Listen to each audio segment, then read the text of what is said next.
Esselamu aleyküm ve rahmetullah. Kurdaş dep aytan adam kimdir? Kurdaşdur, eğer de seni bir kaygın olsa, seni yüreğini açagan, yüreğini alagan adam, şat gününe sağ ortakçılık bolup, şu ot geden adam şu gününü, hacatın olup barıgan zamanla, hacatını kabul etip, kömege tegen adam. Sen bir ozugar amanet etip aytkan zamanla, şu amanatın yürütagan adam, şodur kurdaş. Abdullah bin Cafer ayta, sen kurdaş tut, alay adamla ozu seni bezendiregan. Sen yok zamanla senin namusunu saklayan, atını saklayan, senin bir hacatın olup bargan zamanla senin hacatını kabul etip sana kömekçi bolagan. Seni bir kemçiliğini, osallığını görgen zamanla şunu yaşıragan, kurdaşını saklayan adamla kurdaş boluruz dep Abdullah bin Cafer ayta. Kardeşler, kurdaşlıkını biz bolgunca hareket etme gerek. Biz dini var, dinni katlı tutkan adam mı?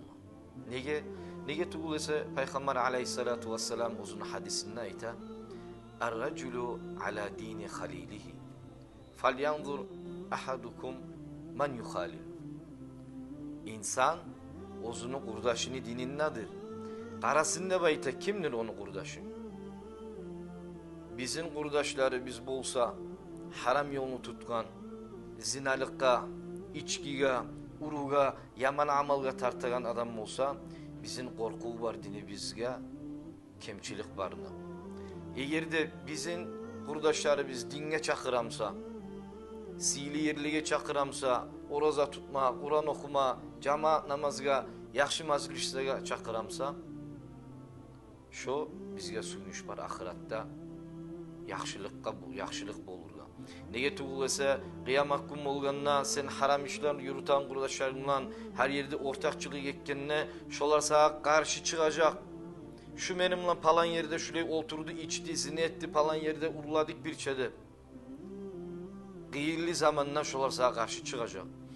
Din kurdaşların şolar sağa şu benimle palan yerde meclitte buldu. Sili mecliste buldu. Kur'an okuduk dep sağa yaxşılıkka şolar şahap bulacak. Hatta bir kurdaşlar bulacak da beyte kıyamet gün dinni tutup Allah için birbirini suygan kurdaşlar biri aytacak da birine ben seni bağırda yaxşı amallarımı sağa bereyim.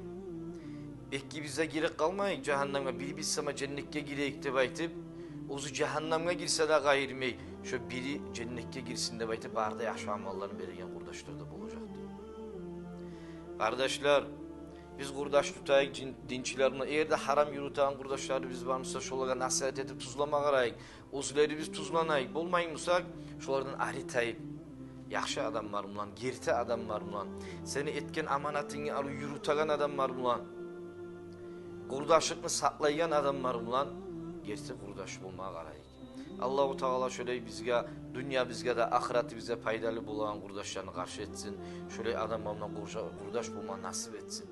Esselamu Aleyküm.